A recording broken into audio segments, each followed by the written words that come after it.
what questions you're asking yourself these days. I was gonna ask a question of like, what question would you ask Tara Brock or Cornfield or one of these kind of leaders, but we've already come to the conclusion that like the questions you have rest inside of yourself, and I wonder what kind of questions you're asking. Nine times out of 10, I'm more interested in what other people are asking.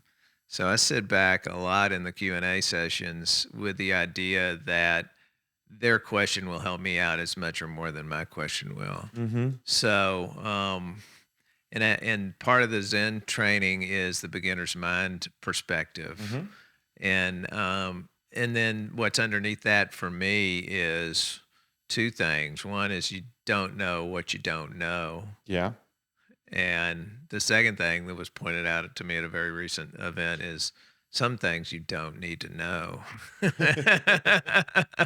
So in that way, the questions don't come as often, but they do come, and then when they do, I ask them. But Yeah. it's almost like we'll see. It's not like I never get like a list of questions anymore. Right. I used to, I was very cognitive and very ideating, and I just like come down with 20 questions and I stress over which one to ask.